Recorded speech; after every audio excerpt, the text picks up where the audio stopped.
Möhtərəm qardaşlar, deməli keçən dəfə biz dedik ki, gələn bəhsimiz inşallah sünnətin dəlilləri haqqında olacaq. Deməli bugün ümumiyyətlə ən çox aktual olan mövzulardan biri Quran və sünnət məsələləridir. Yəni bir dəstə deməli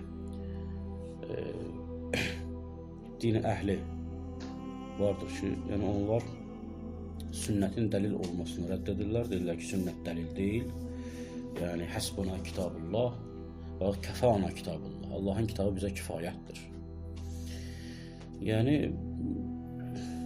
həsbuna kitabullah, Allahın kitabı bizə kifayətdir ifadəsi çox gözəl bir ifadədir əslində. Yəni Allahu Teala Quran-ı Kərimdə buyurur ki, bu kitab nurdur, tibyanan li kulli şey, hər bir şeyi bəyan edəndir. Yəni əgər bu Quran hər bir şeyi bəyan edəndirsə və bu Quran nurdursa, nur olanın başqa bir nura ehtiyacı yoxdur. Yəni Əllamə Təbəətəbəyi təfsir-i mizanda ümumiyyətlə Quranla təfsir olunmasının əsasını qoyan alimlərdən biridir, təfsirçilərdən biridir. Orada deyir ki, Allah buna deyir ki, kitab-ı mubin, bu açıq aydın bir kitabdır. Qəd ca'akum minallahi nurun və kitab-ı mubin. Və yaxud da ki, və ənzəlnə iləykum nuran, biz sizə bir nur nazil etdik. Əgər bu nurdursa, yəni aydındır, aşkardır. Başqa bir şeylər bununla işıqlığa qovuşmalıdır. Yəni biz nurun vasitəsilə əşyanı görürük. Elə deyil. Yəni əşya nur vasitəsilə aydın olur. Amma nur özü-özünə aydındır. Quran da bu nöqteyi nəzərdən nurdur və onun heç bir nura ehtiyacı yoxdur. Yəni izah olunmaq üçün, bəyan olunmaq üçün Əllamə deyir ki, yəni başqa bir deməli nura ehtiyacı yoxdur, başqa bir kitaba ehtiyacı yoxdur. Yəni sünnəyə ehtiyacı yoxdur. Yəni biz deyək ki, hədis Quranın izahıdır. Bu mənada bunu qəbul etmək olmaz. Niyə? Çünki hədis Quranın yəni təfsiri ola bilməz. Niyə? Çünki Allah Quran-ı Kərimdə deyir ki, bu bir kitabdır, sizə nazil etdik. Deməli kitabın ayələri müfəssəldir, aşkar izah olunmuşdur, bəyan olunmuşdur, tibyanan li kulli şey. Ona görə də artıq biz buna deyə bilmərik ki, Quran hədisə möhtazdır əslən. Quran hədisə möhtaz deyil, bəlkə hədisin anlaşılmasında biz Qurana müraciət etməliyik.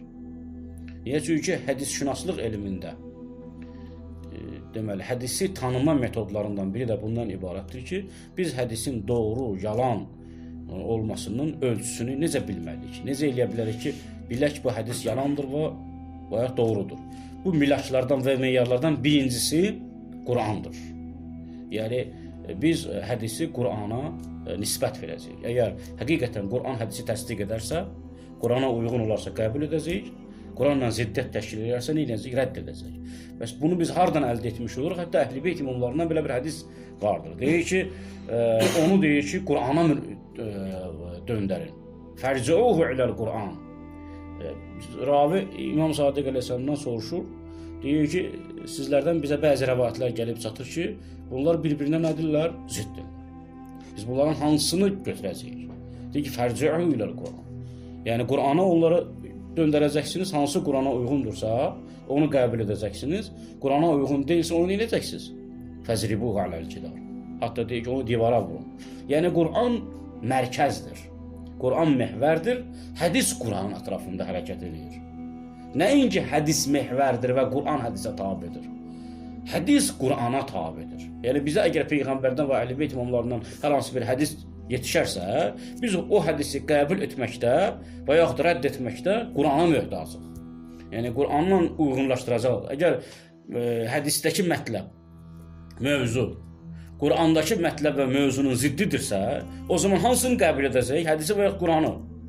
Quranı qəbul edəcək. Amma tarixdə bu məsələdə ümumiyyətlə alimlər, mütəfəkkirlər, daha doğrusu yəni dinçilər ümumi olaraq mən bunları iki qismə bölündüyünü deyə bilərəm. Yəni bir dəstəsi ümumiyyətlə bunlar deyirlər ki, biz tamamilə hədislərdə inkar edirik. Hədis bizə lazım deyil. Və onlar Quranı adlanırlar, tarixdə olub bunlar. Hətta qədim dövrlərdə də belə insanlar olub ki, deyirlər ki, kəfana kitabullah, Allahın kitabı bizə kifayətdir. Biz Allahın kitabına baxacağıq və halalı da, haramı da, bütün həm etiqadi məsələləri, həm əxlaqi məsələləri, həm fikir məsələləri Allahın kitabından öyrənəcək. Yəni hədis deyilən bir şeyə bizim ehtiyacımız yoxdur. Əgər həqiqətən də hədisə ehtiyacımız olsaydı, peyğəmbərin sünnəsinə ehtiyacımız olsaydı, bunu Allahu Teala açıq şəkildə Quranda nə etməlidir? Bəyan etməlidir ki, peyğəmbərin sünnəsinə tabe olun və peyğəmbərin sünnəsini neyin? Öyrənin. Amma Allahu Teala Qur'an-ı-Kərimdə açıq bir şəkildə buyurmur ki, yəni peyğəmbərin hədislərinə, sünnəsinə tabe olun. Var Allahın kitabına itaat edin, Rəsula itaat edin. Var Allaha itaat edin, Rəsula itaat edin ifadələri var və onlar da bu ifadələri Rəsula itaat edin ifadəsini sünnəyə itaat etmək kimi qəbul etmirlər. Deyirlər ki, Rəsula itaat etmək ilə Allaha itaat etməkdir. Niyə? Çünki buradakı ətvi təfsiridir. Yəni ətiullah və ətiur Rasul, yəni Allaha itaat edin və Rasuluna itaat edin. Yəni əslində ilə Allaha itaat edin. Niyə? Çünki siz Allaha itaat etdiyiniz zaman kimə itaat etməlisiniz? Rasuluna itaat etməlisiniz ki, Allaha itaat edəsiniz. Ona görə də buradakı ətf bağlayıcı təfsiridir, bəyaniyədir. Yəni ətiullah, Allaha itaat edin və ətiur Rasul və Rasuluna itaat edin. Yəni ya təkid üçün gəlib, ya da ki təfsiridir. Təbii ki, yəni bu cür izah etmələri üçün əllərində heç bir dəlil yoxdur. Yəni durub deyəsən ki, Allah ki Qur'an-ı-Kərimdə bu ki və ətiullah və ətiur Rasul və ulul əmri minkum. Burada ətiullah deməklə Allah kitabı nəzərdə tutulur və ətiur Rasul deməklə yenə kitabı nəzərdə tutulur. Buna heç bir dəlilimiz yoxdur. Niyə? Çünki müxtəlif ayələrdə Allahu Teala Rasuluna itaatla Allaha itaatı ayırır. Deyir ki, Rasuluna itaat ayrıdır, Allaha itaat ayrıdır. Yəni biz Quran ayələrini ümumiyyətlə qarşımıza qoysaq və təəssübdən uzaq olsaq və bu ayələri izahı haqqında düşünsək, biz ilk olaraq bizim zehnimizə gəlir ki, Allahu Teala Rəsulunu ayrıca zikr edir. Deməli, Rəsula itaat eyni Quranın ayələrinə tabiçilik mənasında deyil. Bəlkə Rəsulun özünə məxsus bir rabitəsi vardır Allahu Teala ilə və bu rabitədən dolayı Allahın deməli bəzi hökmlərini Allah Rəsuluna ilham edir Allahu Teala. Vəhy edir Allahu Teala. Yəni vəhy fəqət Qur'an-ı Kərim deyil. Bəlkə peyğəmbərin Allahla olan rabitəsi də vəhyidir. Amma o vəhy Quran ayəsi mənasında deyil.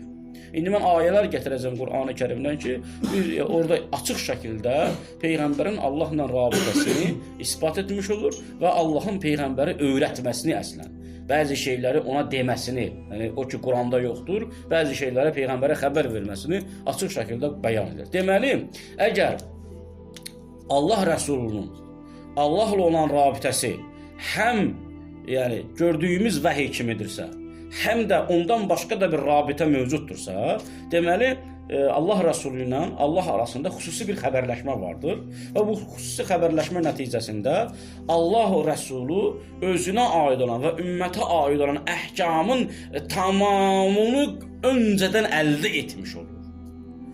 Mən ayə sizə zikr edəcəyim ki, orada ümumiyyətlə namaz hökmü Quranda bəyan olunmadan öncə peyğəmbərin namaz qılmasını Quran təsdiq edir. Yəni əmr gəlmir, demir əqimus salat və atuz zakat. Bu ayədən öncə, ilk namaz ayəsi ki, əqimus salat hansıdır ki, ya peyğəmbərin namaz qıl ayəsindən öncə peyğəmbərin namaz qılmasını Quran təsdiq edir. Yəni ilk nazil olan surəni hamı bilir ki, hansıdır? Qala iqra. İqra bismi rabbikəl-ləzi xələqəl insana min alaq. Yəni Rəbbinin adı ilə oxu, hansı ki xəlq edib. O orada 6-cı və 7-ci ayələrdə Allahu Teala deyir ki, "Ərəeytəl-ləzi yənha." Ey mənim Rəsulum, o insan ki qadağan edir. Onu gördünmü? Abdan iza salla. Namaz qılarkən bir bəndənin namaz qılmasının qarşısına alan şəxsi gördünmü? Burada məqsəd peyğəmbərdir. Abdan iza salla. Yəni ilk namaz qılan şəxs kimdir? Peyğəmbərdir. Yəni ilk namaz qılan İslamda peyğəmbər olubdur. Yəni peyğəmbər, Əli, Xədicə 3 il bunlar namaz qılırdılar və heç bir sahaba aşkara namaz qılmırdı. Ola bilsin ki, evlərində qılırdılar, amma aşkara namaz qılan insanlar 3 nəfər idi. Peyğəmbər, Əli və Xədicə, Həzrəti Xədicə. Deyir ki, "Ərəyətəl-ləzi yənha." Ya peyğəmbər, o insan ki qadağa qoyur, onu gördünmü? Abdan iza salla. namaz qılarkən bir bəndənin. Namaz ilk ayədir. Yəni bunlar ilk nazil olmuş suradır.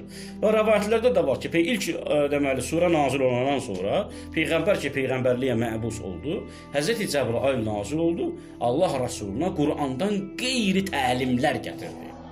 Yəni Qur'andan qeyri təlimlər hansıdır? Yəni namazın təlimi. Allahu Teala Cəbrail vasitəsilə peyğəmbərə öyrətdi. Əgər biz desək ki, yəni peyğəmbərin Allahla olan rabitəsi fəqət Qur'andır və peyğəmbər sallallahu əleyhi və səlləm namazın hökmünü də ancaq Qur'andan öyrənmişdir. O zaman namaz ayəsi nazil olmadan öncə əbdən izə səllanın mənası nədir? Yəni namaz qılarkən bir bəndənin qarşısına alanı gördünmü? İlk nazil olan, yəni ilk suradır. Yəni İqra bismi rabbikəl-ləzidən sonra nazil olmuş nədir? Ayələrdir. Və bu ayələr göstərir ki, Allah Rəsul neynirdi? Namaz qılırdı. Bəzi tarixi qaynaqlara görə ilk nazil olan sura olmağına baxmayaraq İqra surəsinin 1-ci və 5-ci ayələri nazil oldu. Ondan sonra Müddəssir və ya Müzzəmmil ayəsi nazil olur. Ondan sonra bu deməli surənin o biri ayələri. İndi bunlar nə qədər doğrudur, düzgündür biz deyə bilmərik, amma biz yəqinən bilirik ki, İqra surəsi ilk nazil olmuş ayədir və Əbdən izə səlladan yəqinən bizim deməli dəlilimiz vardır ki, Əbdən izə səlla elə bir zamanda nazil olub ki, o dövrdə namazın hökmü təfsilatı ilə bəyan olunmamışdır. Əgər təfsilatı ilə Qur'anda bəyan olunmamışdırsa və hökm olaraq gəlməmişdirsə, Allah Rəsulu necə bilirdi namaz qılmaq lazımdır və namazın hökmlərini, namazı necə qılmasını, necə səcdə etməsini, necə rükû etməsini, çünki səcdə et, rükû et ayələr hələ gəlməyib. Elə deyilmi? Allah Rəsulu hardan bilirdi? Deməli, buradan biz görürük ki, Allah Rəsulunun xüsusi bir rabitəsi vardır və həmin rabitə nəticəsində hökmləri əldə etmiş olur. Bax, buradan Allah Rəsulunun sünnəsi əslən isbat olur. Yəni, deməli, məsələn, tutaq ki, biz namazdan öncəki əməli götürək, dəstəmaz ayəsini götürək. Dəstəmaz ayəsi sabitdir ki, Mədinədə nazil olub. Ən sonuncu surədə nazil olub. Ən sonuncu nazil olan sura Maidə surəsidir. Bizim əlimizdə dəlil nədir? Yenə Qur'an-ı-Kərimdən sual oluna bilər ki, hansı ayəyə əsasən deyirsiniz ki, son nazil olan sura Maidə surəsidir. Çünki ayənin orada deməli bir vaqe olan ayə, 3-cü ayə açıq şəkildə bizə göstərir ki, bu sura son nazil olmuş suradır. Allah nə deyir? Əl-yevmə əkməltü ləkum dinəkum və ətmamtu aleykum ni'məti və razıytu ləkum İslamə dinə. Bugün sizə dininizi kamilləşdirdim, nimətimi tamamladım və dini sizin üçün İslam olaraq seçdim və razı qaldım. Deməli, artıq nədir? Allahla Peyğəmbəri arasında olan xüsusi rabitə nə oldu? Vəhiy rabitəsi. Yəni, deməli, Qur'an şəklində nazil olan vəhiy vardır. Bir də ki, Peyğəmbərin Allahla olduğu xəbərləşmə. Ayrı cür xəbərləşmə. Ki, onun dəlillərini biz, yəni yenə başqa bir ayda deyəcəyik. Yəni, artıq dininizi kamilləşdirdim. Elə deyilmi? Deməli, bu göstərir ki, Maidə surəsi ən sonuncu surədir və Peyğəmbərimizin, yəni risalətinin sonunda nazil olub. Elə deyilmi? Və bu surədə, son nazil olmuş surədə bir ayə vardır. 6-cı ayə dəstəmazdan danışır. Halbuki Peyğəmbər sallallahu əleyhi və səlləm sahabələri ilə birlikdə 23 ildir ki, nə edir? Namaz qılmaqdadır. Çünki ayələr isbat edir ki, ilk ayə nazil olanda Peyğəmbər namaz qılırdı. Yəni, durub deyə bilir. Yəni, sünnəti qəbul etmirsən, laf gözəl. Hədisi qəbul etmirsən, laf gözəl. Tarixi qəbul etmirsən, laf gözəl. Qur'anı ki, inkar eləməzsən. Qur'an deyir ki, ilk ayələr nazil olanda Peyğəmbər namaz qılırdı. Əbdən izə səllə. Yəni, Əbu Cəhl gəlir, sonra Əbu Ləhəb gəlir, Peyğəmbərə deyir, qoymurlar namaz qılmağa, ilk. Deməli, bu onu göstərir ki, hələ Peyğəmbər tənhadır.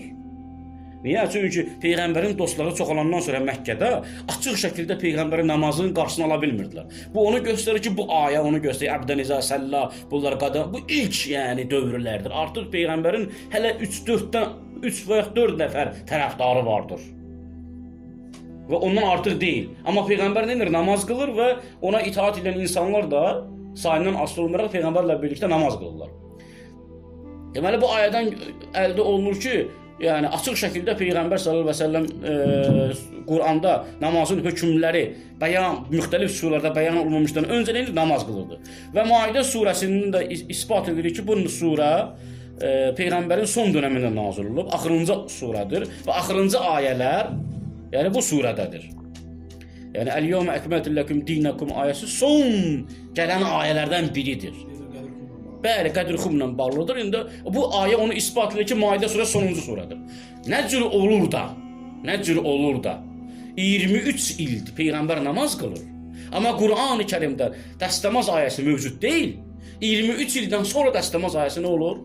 Gəlir. Bu müsəlləmdir ki, dəstəmaz ayəsi Peyğəmbərin son dövründə nazil olmuş nədir?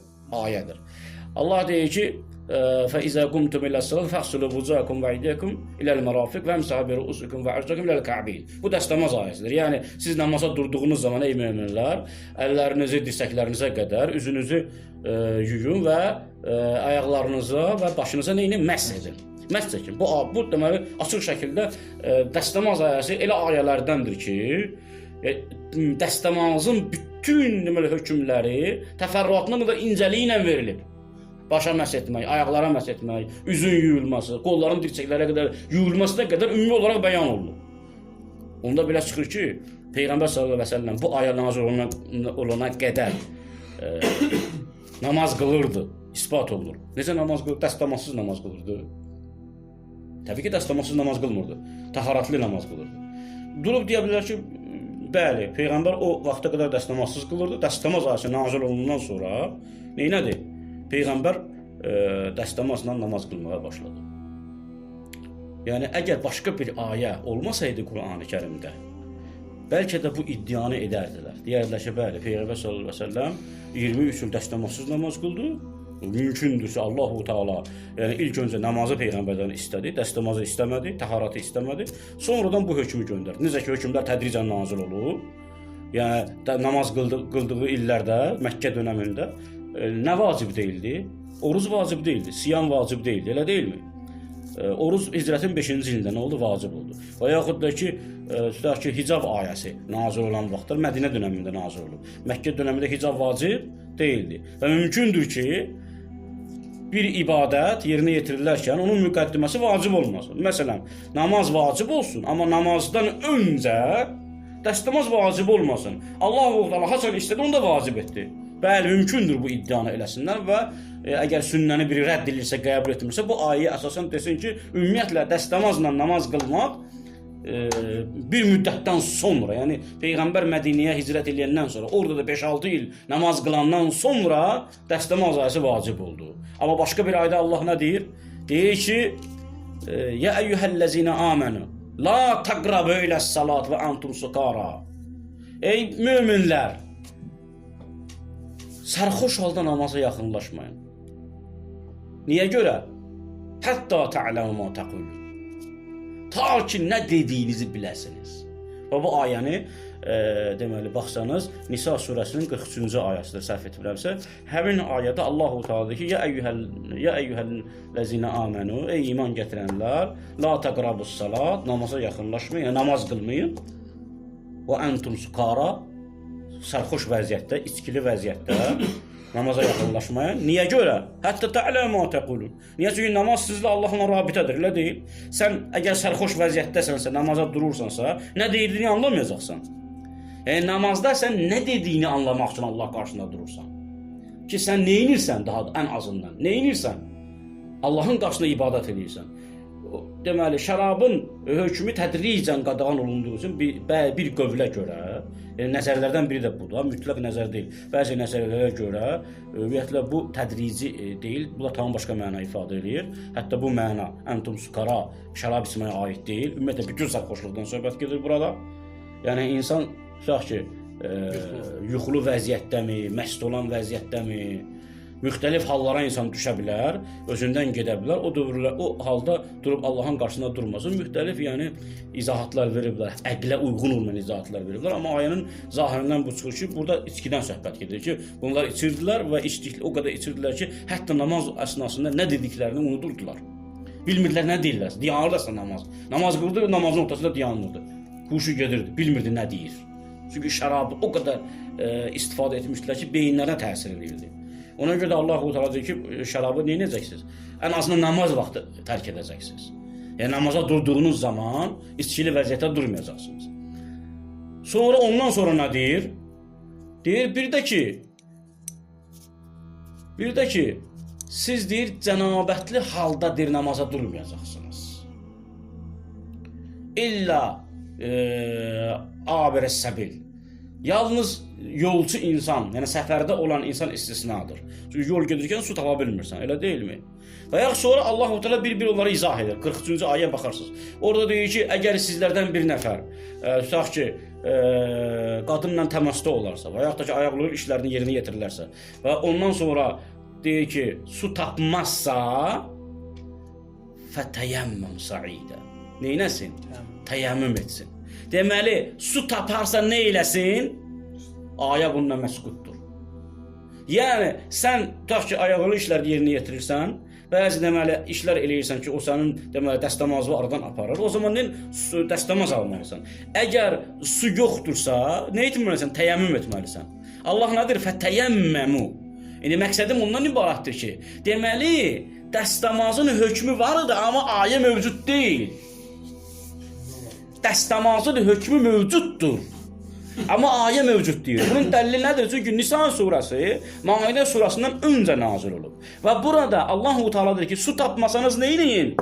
Təyəmmüm eləyin. O zaman durub deyirik, ya Rabbim, su tapsaq nə eləyək? Dəstəmaz alın da. Elə deyil. Su tapsanız da, hardadır, hansı ayədədir? Yoxdur. Deməli Allah-u Teala ki deyir ki, təharətli olaraq Allahın huzurunda dayanın. Əgər suyunuzu su tapmamışsınızsa, torpaqla təharət eləyin. Bunun mənası odur ki, su tapdığınız zaman nə edəcəksiniz?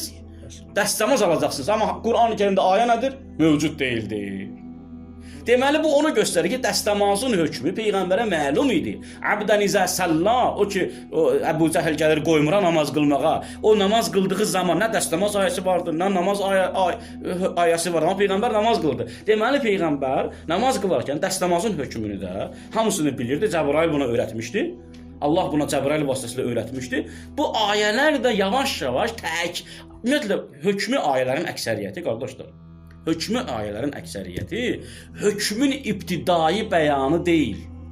Yəni hökmün ibtidai bəyanı vardır. Bir də hökmün təkidi vardır. Məsələn, mən sənə bir şey demişəm, sonra sənə deyirəm ki, filan işi gör. Durub mənə deyə bilərsən ki, sən demisən də bunu, mən yadımdadır. Amma mən deyirəm, xeyr, mən təkid edirəm bunu. Ki, neynəyəsən? Xatırlatmaq olaraq. Yəni Allah-u Teala Cümə surəsində nədən danışır? Ya eyyuhellezine aman iza nudiya lis-salati min yawmil cum'ati fas'u ila zikrillah ve zarul bai zalikum khayrun lakum in kuntum ta'lamun. Nə deyir Allah-u Teala? Ey möminlər, cümə günü, hətta cümə namazından belə danışmır ha. Deyir cümə günü namaza çağırdıqları zaman nə eləyin? Fas'u ila zikrillah. Biz hardan bilirik ki, cümə günü namaza çağırılan zaman zöhr namazı deyil, cümə namazı? Bu ayədən kənar dəlillərlə bilirik. Ayədən kənar dəlillərlə. Bax qardaşlar, əgər ayədən kənar dəlillər və qərinə nədir? Yəni şahidlər. Ayədən kənar qərinə və dəlillər olmasaydı, biz heç vaxt bu ayədə hansı namazdan söhbət getdiyini bilməyəcəkdik. Niyə? Çünki deyir ki, İzə nudiyə lis-salati min yawmil cum'ati fas'u ila zikrillah. Cümə günü namaza çağırdığı zaman tələsin namaza. O zaman durub deyə bilərəm ki, Allah-u Teala cümə günü təkidlə deyir. Bir namaz qıl. Hardan mən çıxardırsan ki, cümə namazını qıl? Bəlkə zöhr namazına çağırır. Elə deyilmi? O zaman deyəcək, tərəf deyəcək, xeyr, cümə günü orada var. O zaman deyəcəksən, nə olsun cümə günü var? Allah-u Teala cümə günü təkid eləyir hökmü. Deyir, cümə günü namaza tələsin. Deməli, sən kənardan dəlillər, sənin qərinələr əlində var, qardaşlar, diqqətlə qulaq asın. Qərinələr sənin əlində, şahidlər sənin əlində var. Burada tarixi şahidlər var, hədislər şahadət verir ki, Peyğəmbər Mədinədə cümə namazı qılırdı.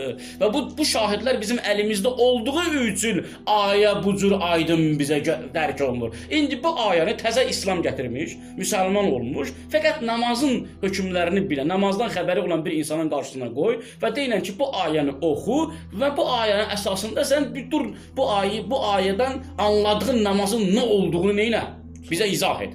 O bəyəm bu ayəni oxusa, bizə durub deyə bilər bu cümə namazıdır. Burada 2 dənə xutbə lazımdır. 2 rəkətdir. 2 rəkətin əvəzində də xutbə deyilməlidir. Təbii ki, anlamayacaq. Deməli, cümənin hökmünü anlamaq üçün bu ayə bizə nədir? Kifayət deyildir. Bəlkə bu cümə namazının hökmünü bilmək üçün Peyğəmbərin əməli bizə nədir? Lazımdır, dəlildir. Yəni Peyğəmbər bu cümə namazı necə qılıb, necə həyata keçirdi? Yəni cümə günündəki Allah deyir namaza gəlin, Peyğəmbər bunu öz həyatında praktik olaraq necə isbat eləyib? Əgər desələr ki, yox, cümə günündə gəldiyi üçün biz buna cümə namazı deyirik, yaxşı. Dediniz cümə namazı, olsun cümə namazı. Cümə namazında xütbələrin söylənməsini hardan çıxardırsınız? Əgər Qur'an-ı Kərimdə Allah cümə namazını bəyan eləyibsə, cümə namazında vacib olan əməllərdən biri nədir? Öncə 2 dənə nə olacaq? Xutbə söylənəcək. Bunlar birinci və ikinci rükəti nə edir? Əvəz eləyir. Sonra 2 rükət namaz qılacaqsan. Niyə? Çünki o 2 rükəti, ilk rükəti əvəz edir 2 dənə xutbə. Deməli, o 2 dənə xutbə özü də nədir? Namazın hökmündən hesab olunur sanki. Yaxşı, Qur'anda bu cümə surəsində, fəqət cümə surəsi, cümə namazı fəqət cümə surəsində bəyan olunub. Və bu surə Mədinədə nazil olub və ondan öncə əlimizdə olan dəlillər isbat edir ki, Peyğəmbər cümə namazı qılıb. Və ilk cümə namazını Peyğəmbərin Quba məscidində qılması haqqında əlimizdə rəvayətlər vardır. Deməli, Peyğəmbər cümə namazından öncə nə edirdi? Cümə namazları qırırdı. Deməli, cümənin hökmü Peyğəmbərə bəyan olunmuşdu Allah tərəfindən. Yəni Allah Rəsulunu seçdiyi zaman Allah öz Rəsulunun qəlbini işıqlandırır bəzi deməli vasitələrlə. Yəni Cəbraili göndərərək onu təlim eləyir, öyrədir, əlimizdə olan rəvayətlərə görə. Və yaxud da ki, Peyğəmbərə xüsusi bir şəkildə ilham edir hökmləri. Yəni Peyğəmbər bizim anlamadığımız bir şəkildə Allahdan hökmləri nə etmiş olur? Alır. Necə ki biz bu Quran ayələrini Peyğəmbərin Allahdan necə alma şəklini bilmirik, eyni zamanda həmin məsələ hökmlərə də aiddir. Yəni ibadət hökmlərini də Peyğəmbərin ayələr nazil olmamışdan öncə Allahdan necə alması bizə nədir? Qaranlıqdır. Niyə? Çünki nübüvvətin nə olduğunu biz nə eləmirik? Dərk eləyə bilmirik. Ümumiyyətlə ilhamın və vəhyin nə olduğunu anlaya bilmirik. Sadəcə olaraq vəhyin Quran ayələri ilə məhdud olmasını heç vaxt bizim əlimizdə dəlil yoxdur ki, biz deyək ki, Peyğəmbər fəqət 6662 ayəni eşidib, ondan başqa Peyğəmbərin Allahla heç bir rabitəsi yoxdur. O zaman bizim bəzi Peyğəmbərin etdiyi əməllərin heç birisinin izahını biz tapa bilməyəcəyik. Onlardan biri namazda xütbənin söylənilməsi. Hardan Peyğəmbər bilirdi ki, cümə namazda 2 xütbə söyləmək lazımdır? Bu ki, müsəlləmdir. Bəzilərinə mən deyirəm xütbə zamanı, ümumiyyətlə söhbət zamanı, bəzi Quranlarla danışanda deyir ki, yox, Peyğəmbərimizin heç bir hədisi ümumiyyətlə nə bizə gəlib çatmayıb sağlam şəkildə, nə də hədisə ehtiyac yoxdur. Peyğəmbər elə insanlara ayələri deyib, gəlib nəsə soruşanda ayəni gözləyib. Deyirəm, yaxşı, Peyğəmbər sallallahu əleyhi və səlləm ən azından Məkkə dönəmin qoydu, orada 10 il getdi, 13 il. 10 il Peyğəmbər Mədinədə yaşayıb ya, yoxdur, bəli. 10 il Peyğəmbər cümə namazı qılıb ya, yox. Hər 10 ildə bir, ən azından Peyğəmbər hər ildə bir 50 neçə dənə cümə namazı qılıb ya, yox. Yaxşı, bunların hamısını üst-üstə toplasaq, 500 dənə cümə namazı qılıb ya, yox. Yaxşı, bu 500 dənə cümə namazda ancaq Quran ayəsi oxuyurdu. Heç bir nəsihət demirdi insanlara. Heç bir hikmətli kəlamlar izah eləmirdi. Heç bir hökm bəyan eləmirdi. Heç bir şey Peyğəmbərdən soruşmurdular. Ancaq ayələri oxuyurdu. Ancaq nazil olan ayələri oxuyurdu. Axı bu əqlə uyğun deyil ki, Peyğəmbər sallallahu əleyhi və səlləm cümə namazının xutbələrində ancaq ayə oxusun. Birinci xutbədə Nəsr surəsini oxusun, sonra otursun, dursun, ikinci xutbədə nə etsin? Kafirin surəsini oxusun, ancaq ayələrlə kifayətlənsin. Təbii ki, Peyğəmbər sallallahu əleyhi və səlləm namaz cümə xutbələrində nəsihətlər edirdi, siyasi söhbətlər edirdi. Peyğəmbər sallallahu əleyhi və səlləm hökmləri bəyan edirdi, yaradılışdan danışırdı, əxlaqdan danışırdı, ictimai məsələlərdən danışırdı, hüquqi məsələlərdən danışırdı. Bu da bir insan, bu da bir toplumun rəhbəri idi. Nə oldu? Ancaq ayələr o zaman bu heç bir əlimizdə dəlil yoxdur ki, Peyğəmbər sallallahu əleyhi və səlləm xutbələrdə ancaq nə etsin? Quran ayəsi oxusun. Gərək bu iddiada olaq ki, Peyğəmbər fəqət Quran oxuyurdu. Qurandan başqa heç nə demirdi xutbədə də. Amma halbuki bu qərinələr isbat edir ki, bu bunun əksi idi. Niyə? Çünki Peyğəmbər o qədər əlimizdə tarixi dəlillər var ki, Peyğəmbər deməli söhbət eləyərkən suallar olunur Peyğəmbərə və Peyğəmbər onu cavablandırır. Deməli, bu isbat edir ki, xutbələrin Quranda olmaması, yəni cümə xutbələrinin Quranda yerə alınması ki, ya Rəsulum, sən əgər hər bir şey Quranda bəyan olunsaydı, onda görə Allah-u Teala Peyğəmbərə deyir ki, ya Rəsulum, sən namaz qılarkən, cümə namazını qılarkən 2 xutbə oxu. Halbuki bizim əlimizdə yoxdur. Bundan əlavə Allahu Teala Quranda deyir ki: "Və izarau ticaratan və lahvan infazz ilayha." Həmin bu ayələrin sonunda deyir ki: "Ey mənim rəsulum, və tərəkuka qaima." Səni ayaq üstə qoydular. Onlar deyir ki, musiqi səsini eşidən kimi başladılar ticarəti gördükləri zaman, gördülər ki, şəhərə tacirlər girib. Onlar səni ayaq üstə saxladılar. Hamısı tərk elədi məscidi və hamısı mətanın ardınca getdi və tərəkuka qaima və səni ayaq üstə saxladılar. Və sən xutbə eləyərkən ayaq üstə tək dayandın. Bəzi rivayətlərə görə 12 nəfərdən başqa bütün deməli sahabelər hamısı nə oldu? Dağılmışdı.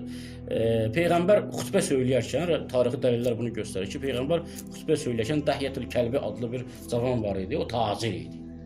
Və o hər ticarət mətasını şəhərə Mədinəyə gətirən zaman xüsusi deməli səslər, musiqi səsləri çıxardırdılar ki, mal gəlir, ticarət malı gəlir. Və müsəlmanlar da namaz qılırlar, Peyğəmbərin ya xutbəsini dinləyirlər və yaxud da ki, Peyğəmbər namaz üstündədir. O da ola bilər ki, Peyğəmbər namaz üstündədir, bunlar namazı tərk edib getdilər. Çünki açıq şəkildə Quran bunu buyurmur. Və Allahu Teala bunların hamısına məzəmmət eləyir.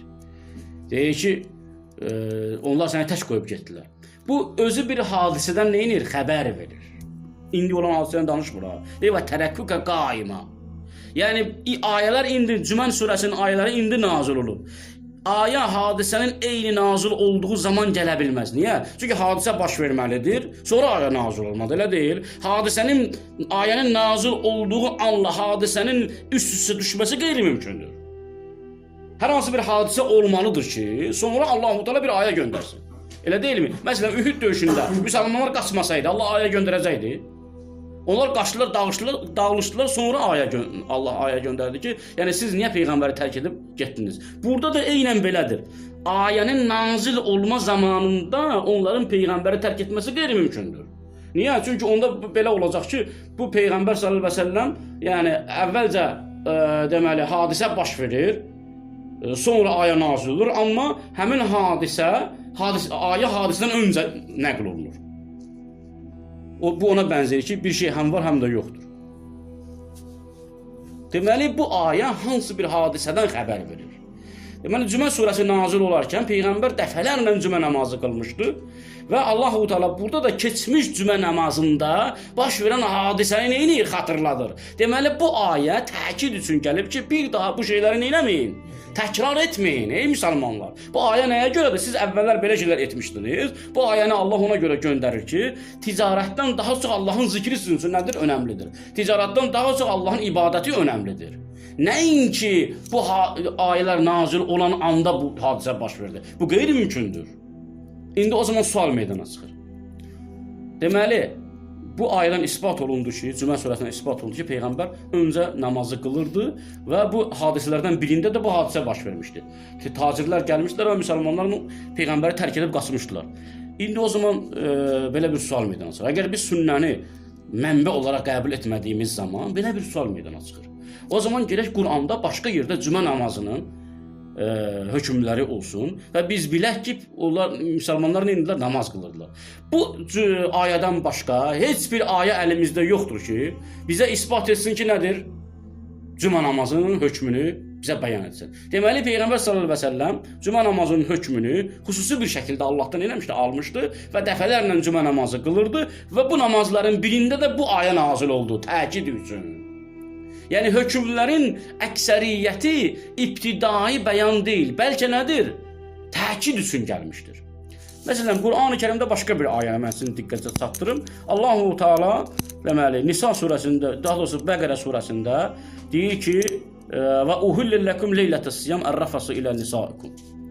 Hunnə libasul ləkum və əntun libasul ləhunə. Əliməllahu ənəkum təxtanun ənfusakum. Allah-u Teala deyir ki, yəni Ramazan gecəsinin, bu Ramazan gecəsindən sonra artıq qadınlarınız gecə sizə nədir? Halaldır. Bu onu göstərir ki, bu ayə nazil olana qədər, yəni Ramazan gecələrində belə qadınlar nədir? Kişilərə haram idi. Bu ayə bunu isbat edir. Uhilləkum leylətəs-siyami ər-rafasu ilə nisaikum. Niyə? Hardan bilirik ki, bundan qabaq haram edir? Çünki deyir ki, Qəd aliməllah ənəkum təxtanun ənfusakum. Allah bilir ki, siz bu hökmə riayət etmirsiniz. Və bu hökm qaydanı pozursunuz. Və əfəllahu ankum. Allah da sizin o günahlarınıza görə sizi bağışladı. Bu ayəni göndərir və hökm var. Yaxşı, əgər hökm yoxdursa, bunlar günahı necə etdilər? Və günaha görə Allah necə bağışladı bunları? Deməli, belə bir hökm var idi ki, deməli, iftar olunandan sonra, bir qədər yeyib içdikdən sonra həm yemək, həm içmək və həm də başqa orucu batıl edən şeylər haram olurdu. Məsələn, qadına yaxınlaşmaq da haram edilmişdi. Amma, deməli, müsəlmanlar buna riayət etmirdilər, əksəriyyəti gizlində bu işi icra edirdilər. Allah da Cəbrail vasitəsilə Peyğəmbərə xəbər verir ki, və yaxud da ki, xüsusi bir şəkildə xəbər verir ki, müsəlmanlar buna riayət etmirlər və bu ayəni nazil edir. Deyir ki, "Uhillə lakum leylətəs-siyam ar-rafası ilə nisaikum." Qadınlarınıza daha bu gündən sonra gecə yaxınlaşa bilərsiniz. Gündüz istisnadır. Niyə? Çünki Allah bilir ki, siz bu hökmə nə etmirsiniz? Əməl etmirsiniz. Deməli, bu ayə açıq şəkildə göstərir ki, bu ayədən öncə gecənin də qadınlara yaxınlaşmaması üçün hökm var idi. Amma Quranın heç bir yerində biz buna rast gəlmirik. Əgər Quranın heç bir yerində biz bu hökmü tapa bilmiriksə, Peyğəmbər bu hökmü öz nəfsindən qoya bilərdimi? Peyğəmbər bunu özü Allahın izni olmadan belə bir qadağanı qoya bilərdimi şəri olaraq? Qoya bilməzdi. Niyə? Çünki deyir, əfəllahu ankum. Allah sizi bağışladı o günahı. Deməli, hətta siz bu əməli etməklə Allah qarşısında nə günah qazanırdınız? O zaman Qur'anı qardaşımıza deyəcəyik. Biz də Qur'anı, siz də Qur'anınız. Amma gətirin bu ayənin hökmünü bizə nə göstərir? Harada, Qur'anın harasında yazılmışdır ki, ey müsəlmanlar, iftar etdikdən sonra, bir qədər yeyib içdikdən sonra, ondan sonra sizə nədir? Qadınlarınız haramdır. Bu ayəni bizə göstərin. Əgər ayəni bizə göstərə bilmirsinizsə, bu hökmün, Peyğəmbər bu hökmü hardan çıxartdı? Deməli, Peyğəmbərin sünnəsi nədir? Dəlildir. Hətta siyam, yəni savm özü hökmü belə, oruz hökmü belə vacib üçün gəlib. Bax, oruz hökmü ki, kutibə aleykumus siyam, yəni sizə oruz vacib edildi. Ondan qabaq Peyğəmbər oruç tutmurdu. Təbii ki, oruç tuturdu. Amma vacib deyildi. Deməli, kutibə aleykumus siyam, sizə oruz vacib edildi ayəsini əsas götürüb, orucun hökmlərini bu ayədən çıxartmaq olmaz. Niyə? Çünki bu orucun vacib olduğunu bizə bildirir, müsəlmanlara bildirir. Nəinki orucun özünü bildirir. Niyə? Çünki, bax qardaşlar, nə salat kəlməsi, nə savm kəlməsi, nə həc kəlməsi, nə də ki, zəkat kəlməsinin heç birisi bizim anladığımız şəri mənada deyil. Ərəb dili lüğətində. Ərəb dili lüğətində salat kəlməsi dua etmək mənasındadır. Savm kəlməsi çəkinmək mənasındadır. Məsələn, ərəb belə başa. İlk, ki, Peyğəmbəri görməyən bir insan olsaydı, ərəblər, təsəvvür edin. Yəni, baxıb görün, bunlar Quran ayələrində necə oynayırlar, cəmaatı oynayır. Peyğəmbəri əgər görməsəydilər bunlar, bu ayəni Peyğəmbər bunlara oxusaydı, bunlar belə başa düşəcəkdir. Kutibə aleykumus siyam, yəni sizə çəkinmək nəyin oldu? Vacib edildi. Kəmə kutibə aləl-ləzinə min qablikum. Necə ki, sizdən öncəkilərə çəkinmək vacib olmuşdu. Ləalləkum təttəqun. Niyə? Ta ki, təqva sahibi olasınız. Bir şey başa düşdünüz, qardaşlar. Ta ki, Peyğəmbər yoxdur, siz də ərəbsiniz. Vaxtı Peyğəmbər var, siz də ərəbsiniz, oruc da tutmamısınız, bilmirsiniz orucu nədir ümumiyyətlə. Və bu ayə nazil olur. Peyğəmbər sizə ayəni oxuyur. Deyir ki, kutibə aleykumus siyam, kəmə kutibə aləl-ləzinə min qablikum ləalləkum təttəqun. Savm kəlməsinin dediyi mənası nədir? Çəkinmək. Peyğəmbər deyir ki, Allah sizə deyir ki, çəkinmək sizə vacib edildi. Necə ki, sizdən qabaqki ümmətlərə vacib edildi. Sizin haqqınız var Peyğəmbərdən soruşursuz ki, çəkinmək nədir? Var. Harada izah olunub ki, Peyğəmbər onlara desin ki, çəkinmək bu deməkdir. Çəkinmək, hər çəkinməkdən, yeməkdən, içməkdən, deməli, qadınla yaxınlıq etməkdən, başını suyun altında salmaqdan çəkinəcəksən. Bunu izah edib, ayə bunu izah edib, qardaşlar? Yox. Deməli, bu ayə nazil olmuşdan qabaq, siyamın mənası müsəlmanlara məlum idi. Niyə? Çünki Peyğəmbər oruç tuturdu və Peyğəmbərlə yanaşı bəzi müsahiblər oruç tuturdular və Peyğəmbər bu oruç tutmaya savm deyirdi. Elə deyil. Ona görə də ayə nazil olanda bunlar savmdan çəkinmək yox, ibadət mənasını anlayırlar. təsdiq elədi. Bu ayə peyğəmbərin qıldığı ibadət növünü vacibi etdi, vacibləşdirdi. Və yaxud da deyə bilərik ki, abdən izə səlla ki, yoxdur. Orada namaz müstəhəbbidir, belə də demək olar. İbadətin hökmlərini peyğəmbər bilirdi. Çünki abdən izə səlla o zaman mənası belə olacaq ki, yəni dua etdiyi zaman. Təbii ki, bu uyğun gəlmir. Deməli, abdən izə səllədən məqsəd nədir? İbadət etdiyi zaman peyğəmbərə gəlib qadağan edirdilər. O zaman əqimus salat deyəndə artıq müsəlmanlar nədirlər? Heyrətdə qalmayacaqlar. Yəni ya eyyuhannas əqimus salat ayə nazil olsa ki. Neyləyin? Duanı bərpa eləyin. Əhlən və səhlən. Bərpa eləyək də. Duracam, gündüz də dua eləyəcəm, axşam da dua eləyəcəm, yatanda da dua. Hər gün dua eləyəcəm. Ayənin hökmünə əməl eləmiş olursan, yox, insafən. Eləyirsən, zahirən eləyirsən, elə deyil, zahir. Amma əgər yox, bu salat, diqqətlə qulaq asın qardaşlar. Əgər yox, bu salat peyğəmbərin zamanında bir ibadət şəklinə düşmüşdüsə, ayə nazil olanda peyğəmbər də, müsəlmanlar da bu salat kəlməsindən xüsusi bir ibadəti başa düşürlərsə, o zaman bizə məsələ aydın olur ki, müsəlmanlar öncə salatın nə olduğunu bilirdilər. Bax, ona görə usul elmində, yəni usul fiqhdə belə bir ifadə var. Bir var ki, həqiqət-ü lüğəviyyə, bir də həqiqət-ü şər'iyyə. Yəni, lüğəvi həqiqət, yəni sözün lüğətdəki mənası. Məsələn, Quranda Allah-u Teala səma deyir. Burada məqsəd göydən səma və ya lüğəvi mənada və ya şəms deyir. İzə şəmsi quvvirət. O zaman ki, günəş dönəcəkdir. Şəmsdən məqsəd burada nədir? Lüğətdəki mənası. Çünki qarinələr burada isbat edir ki, burada şəmsdən məqsəd nədir? Lüğətdəki mənasındadır. Amma digər ayədə deyir ki, vəlillahu ələn-nas hiccil beyt. İnsanların üzərinədir Allah üçün qəsd etsinlər. Beyti qəsd etsinlər. Evi qəsd etsinlər. Həcc sözünün mənası lüğətdə qəsd etməkdir. Amma İslam terminologiyasında dində nə məna ifadə edir həcc? Xüsusi ibadət növüdür. Qəsd eləmək deyil. Orada gəlsən təvaf edirsən, əməlləri yerinə yetirməlisən ki, indi tutaq ki, əgər müsəlmanlar bilməsəydilər həcc nədir, Peyğəmbər bunlara bəyan etməsəydi öncədən, bu hökmləri icra etməsəydi, həcci yerinə yetirməsəydi, təvafın nə olduğunu izah etməsəydi, bu ayədən bütün mənanı bunlar dərk eləyəcəkdilər ki, həcdən məqsəd təvaf etməkdir, Safa Mərvadır, Minada gecələməkdir. Bunların hamısını 3-4 dənə ayədən necə çıxartdılar bu müsəlmanlar? Deməli, bunlar Peyğəmbər tərəfindən öyrədilmişdi, hamısı bu hökmlər. Amma bu ayələr ki, gəlir, bunlar təkid üçün gəlir. Vücubu çatdırır. Yəni, o əməl, ey müsəlmanlar, o əməllər ki, Peyğəmbərlə eləyirsiniz, bugündən sonra vacibdir. Onu tərk edə bilməzsiniz. Durub deyə bilərsiniz ki, deyirsən ki, Allahla Peyğəmbərin xüsusi rabitəsi vardır, yəni ayələrdən qeyri, Qurandan kənar rabitəsi vardır. Buna dəlilin nədir Qur'an-ı Kərimdən? Qur'an-ı Kərimdə sənin açıq bir dəlilin vardırmı ki, o ayə onu ispat etsin? İndi mən elə bir ayə oxuyacağam ki, heç cürə bunu nə Qur'anı, nə Qur'anı inkar edə bilməz. Ki, Peyğəmbərin ümumiyyətlə Allahla bir rabitəsi olub, Allah ona elə şeylər öyrədib ki, o Qur'anda olmayıb. Elə şeylərə xəbər verir, Qur'anda yoxdur onlar. Məsələn, bir ayə var Təhrim surəsində, Təhrim surəsinin 4-cü ayəsi. Deyir ki, və izə əsərrən nəbi ilə əbəzi əzvacihi hədisə. Deyir ki, Peyğəmbər bir dəfə öz arvadlarından birinə bir sir dedi. İndi sir nədir? O ayrı məsələdir. Yəni, onunla işimiz yoxdur. Fələmmə nəbbət bihi. O qadınlardan biri o sirri başqasına dedi. Yəni, bəziləri deyir ki, Peyğəmbər sallallahu əleyhi və səlləm Ayşəyə demişdi o sirri. Ayşə də həmin sirri Həfsəyə dedi. Fəəzhərəhullahu aleyhi. Allah Ayşənin Həfsəyə dediyi sirri Peyğəmbərə çatdırdı. Quran harasında çatdırdı? Harasında? O sözlər nə idi? Peyğəmbər deyir, əvəzərəhullahu aleyhi. Sonra deyir, ərrəfə bə'zəhu. Bəzi sözləri çatdırdı Allah Cəbrail Peyğəmbərə ki, bax, filan sözləri dedi. Və ə'rəzə ən bə'zin. Bəzilərini demədik, deyir. Ə'rəzə ən bə'zin. Bəzilərini xəbər vermədi. Sonra Peyğəmbər sallallahu əleyhi və səlləm gəlir, yəni xanımının yanına deyir ki, "Fələmmə nəbbəə ma bihi."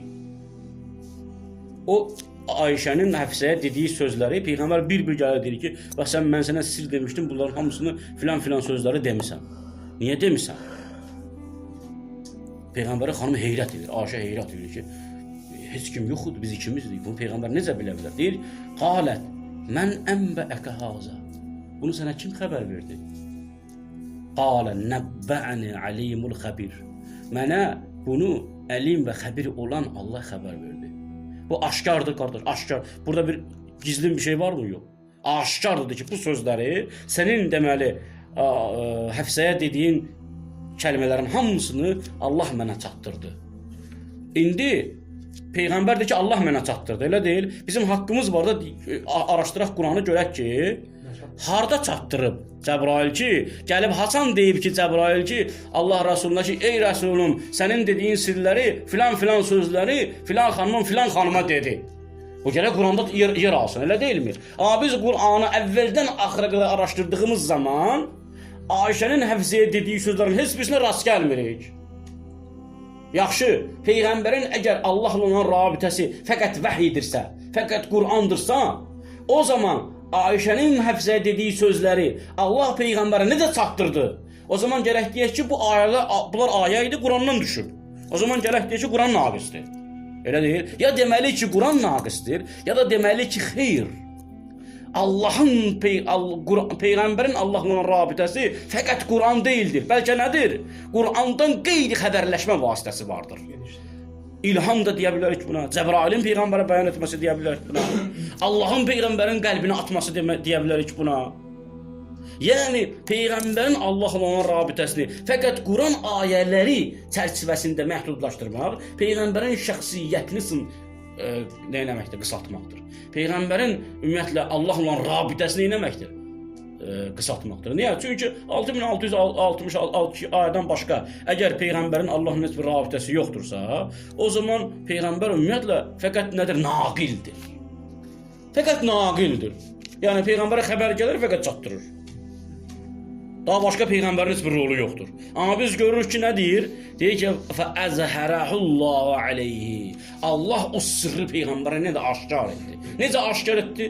Ya Cəbrail vasitəsilə, ya xüsusi bir şəkildə Peyğəmbərə bildirdi. Başqa ayələr də var, bəli. Deməli, buradan görürük ki, bu ayə, Təhrim surəsinin ayəsi isbat edir ki, Peyğəmbərin sünnəti nədir? Həqiqətdir. Yəni, Peyğəmbər Allahdan bəzi hökmləri neyirdi? Alırdı. Və yaxud da ki, digər bir ayə biz sizin diqqətinizi çatdıraq. Məsələn, Bəqərə surəsi bilirsiniz ki, Mədinə dönəmində nazil olur. Belə deyilmi? Bəqərə surəsində namazın hökmlərindən biri də qiblənin hökmüdür. Yəni, qibliyə doğru namaz qılmaqdır. Allah-u Teala Qur'an-ı Kərimdə deyir ki, ya Rəsulum, biz sənin səmaya baxışlarını görürük. Gördük. Və niyə? Çünki Peyğəmbər ki, Beytül-Müqəddəsə doğru namaz qılırdı və Beytül-Müqəddəsə doğru namaz qıldığı Peyğəmbərə bəzi tənələrin gəlməsinə səbəbiyyət verirdi Yahudilər tərəfindən. Məkkədə qıldığı zaman orada Yahudilər yoxdur, o istisna idi. Yəni, Peyğəmbər Məkkədə 13 il namaz qıldı, hara doğru? Beytül-Müqəddəsə doğru, elə deyilmi? Sonra gəldi Mədinəyə. Mədinəyə Beytül-Müqəddəsə doğru namaz qıldığı zaman, o zaman Yahudilər dedi ki, əgər bu Peyğəmbərdirsə, bizim qibləmizə doğru namaz qılır. Yəni, bunlar öz baxış tərzləri ilə başladılar məsələyə yaxınlaşmağa. Və Peyğəmbər də narahat olduğu məsələlərdən, görün Peyğəmbərin həyatında nə qədər şeylər baş verir ki, Qur'an-ı Kərimdə bunlar təfsilatında izah olunmuyub. Amma halbuki bu hökmlər nə idi? Mövcud idi. Sonra nədir Allah-u Teala? Deyir, bu gündən sonra həvəlli vəzhəkə Məscid-ül Həram. Deyir ki, bu gündən sonra üzünü neynəcəksən? Məscid-ül Hərama doğru döndürəcəksən. Və eynəmə təkun, harada olsanız, fəvəlli vüzvəkəm şətrahu. Oradan Peyğəmbərin Allahın evinə doğru üzünüzü döndər. Yəni Məkkəyə doğru. Sual olunur. Bu deməli Bəqərə surəsi Mədinədə nazil olub. Yəni Hicrətin 2-ci, 3-cü ilindən sonra nazil olub. O zaman Peyğəmbər namaz qıldığı zaman Beytül-Müqəddəsə doğru qılırdı. O zaman Peyğəmbərin bu hökmü özündən icra etməsi mümkün deyil. Allahdan bu hökm gəlməlidir və Peyğəmbər Beytül-Müqəddəsə doğru namaz qılmalıdır. O zaman Qur'an-ı Kərimdə hansı ayəyə əsasən Peyğəmbər namaz qılarkən Beytül-Müqəddəsə doğru namaz qılırdı və müsəlmanlara da əmr edirdi ki, Beytül-Müqəddəsə doğru namaz qılır? Hansı ayəyə əsasən? Elə bir ayə yoxdur Qur'an-ı Kərimdə ki, biz orada desin ki, ey ya Rəsulum, ey Rəsulum, namaz qılarkən üzünü Beytül-Məqdisə doğru döndər. Belə bir ayə Qur'an-ı Kərimdə mövcud deyil. Deməli, buradan görürük ki, biz nə qədər hökmlər ki vardır Qur'an-ı Kərimdə, biz görürük ki, onlar nədir? Ayə nazil olmuşdan qabaq nə idi? Var idi. Yəni, qiblənin dəyişdirilməsi ayəsi. Əgər qiblənin dəyişdirilməsi ayəsi nə deməkdir? Deməli, öncədən başqa qiblə vardı, elə deyil. İndi bizə durub desələr ki, Məkkəyə doğru namaz qılırsınız, O zaman ayəni gətirəcək, elə deyil. Allah deyir ki, şətrəl məscidil haram. Məscid-i harama harda olsanız, üzünüzü Məscid-i harama doğru döndərün, elə deyil. İndi o zaman sual olunur. Peyğəmbər bu ayə nazil olmuşdan öncə müsəlmanlardan sorursaydılar, siz niyə Beytül-Müqəddəsə doğru namaz qılırsınız? O zaman hansı ayəni dəlil gətirəcəklər? O zaman Peyğəmbərin hədisini dəlil gətirəcəklər və yaxud da ki, Peyğəmbərin sünnəsini, əməlini dəlil gətirəcəklər. Elə deyil. Deməli, o zaman sual olunur. Peyğəmbər hardan bilirdi ki, Beytül-Müqəddəsə doğru namaz qılmaq lazımdır? Allahdan bilirdi. Hökm Allahdan alıb. Necə alırdı? Biz bilmirik Peyğəmbər Allahdan hökmü necə alırdı. Cəbrail vasitəsindən alırdı. Hətta bir ayə var. Quran-ı Kərimdə deyir ki: "Ya eyyuhellezine amanu la tes'alu an əşya'in hina tubda lakum tasukum." Deyir, ey müsəlmanlar, o şeyləri peyğəmbərdən soruşmayın ki, onun hökmü sizə aşkar olunduğu zaman sizin acığınız getsin, sizə xoşunuz gəlməsin. Deyir, siz onu ayə nazil olarkən hinə yunəzzəlül Quran. Ayə nazil olarkən deyir soruşsaydınız, o zaman sizə deyilərdi. Yəni ayə nazil olarkən bir hökmü siz soruşsaydınız, peyğəmbər ayədən qeyri bir yolla Cəbraildən soruşardı. Deyərdi, filan şeyi soruşurlar məndən, bunun hökmü nədir? Hətta bu ayənin nazil olma səbəbində 2 dənə rəvayət var. Və bir rəvayət uydurmadır, biri isə belədir. O uydurmanı deməyəcəm, o çox biədəb bir şey haqqındadır. Rəvayətlərdən biri də bundan ibarətdir ki, deyir ki, Peyğəmbər oturmuşdu, həccin hökmlərindən danışırdı, biri durub sual edirdi, ya Rasulullah, həcci ki bizə vacib etdin, o ildə bir dəfədir, ya ömürdə bir dəfədir, ya hər il vacibdir. Peyğəmbər cavab vermədi. Peyğəmbər cavab verməyəndən sonra bir müddətdən sonra bu ayə nazil olurdu və bu ayədə deyir ki, ya eyyuhellezine amanu. Quranlar bu ayəni də dəlil gətirirlər. Halbuki ayə bunların əksinədir. Ayə bunların əksinədir, amma ayəni öz xeyirlərinə yozmağa çalışırlar. Ayə tam bunların əksinədir. Deyir ki, deməli bu onu göstərir ki, Peyğəmbərdən sual edirdilər, elə deyilmi? Deməli bu ayənin məzmunu odur ki, elə şeyləri Peyğəmbərdən soruşun ki, o şeylər sizin ağrınıza gəlməsin. Sizə əziyyət etməsin. O şey sizə bəyan olunarkən çətinliyə sizi salmasın. Yəni sual edərkən elə şəkildə sual edin ki, özünüzü çətinliyə salmayın. Deməli, sizin xoşunuza gələn şeyləri sual edə bilərsiniz. Hansı şeyləri sual edə bilməzsiniz? O şeylər ki, aşkar olarsa sizin əleyhinizədir. Halbuki əgər deyir ki, Peyğəmbər deyir ki, əgər mənə deyir, bunlar sual etdiyi zaman, əgər mən desəydim, hər il isə vacibdir, o zaman hər il bunların həcc etməsi lazım olacaqdır. O zaman hər il həcc etməkdə çətinlik olacaqdır. Amma cə'lə aleykum fid-dini min hərəc. Allah da dində sizə heç bir çətinlik yaratmadı. Amma Allah nədir? Deyir ki, hinə tunazzələ aleykum. Ayə sizə nazil olarkən siz soruşsanız, Allah deyir ki, Rəsulu Cəbraildən soruşub sizə izah edər. Deməli, Allah Rəsulu ayə nazil olarkən ayəni bəyan edir. Həm də Cəbraildən bəzi şeyləri neyini də Peyğəmbər soruşurdu. O şeylər, hökmləri soruşurdu, o onları deməli insanlara izah edirdi. Bu günə qədər biz Quran-ı Kərimdən bəzi hökmlərin, yəni bu ayələrlə kifayətlənirik. Bu ayələr bizə isbat etdi ki, bu ayələr hökmlərin ibtidai bəyanı deyil. Nə oruc, nə deməli namaz, nə həcc. Heç birisi ibtidai hökm bəyanı deyil. Quran ayələri bunu göstərir ki, bunları icra edirdilər insanlar. Peyğəmbər bunları icra edirdi. Halbuki Quranda bu ayələr heç birisi yoxdur. Deməli, əhkamın özünə Peyğəmbər alim idi. Və Peyğəmbər bu əhkamı icra edirdi və icra etdirirdi. Əslən Peyğəmbərin sünnəsi Qur'anın zamanında belə nə idi? Bərpa idi. Ona görə deyir ki, və izə qilə ləhum onlara deyildiyi zaman ərcü ilə kitabillah və ilə rəsul. Allahın kitabına və rəsula doğru dönün. Yəni Allahın kitabına müraciət edin. Yəni burada məqsəd nədir? Yəni Allahın kitabıdır. Və ilə və rəsul və rəsuluna müraciət edin nədir? Allahın rəsulunun sünnəsidir. Onlar dedilər ki, biz öz ata-babalarımızın tabi olduğuna tabi oluruq. Burada da görürsən ki, və ilə kitabillah sonra və ilə rəsul deyil. Yəni Allahın rəsuluna. Deməli Allah rəsulu hətta ayələrin nazil olduğu zamanda belə ayələr, bu hökmlər nazil olmuşdan qabaq bu hökmlərin hamısı toplumda, yəni müsəlmanların içərisində icra eləyirdi. Əssalamu əleykum və rəhmətullah və bərəkətuhu.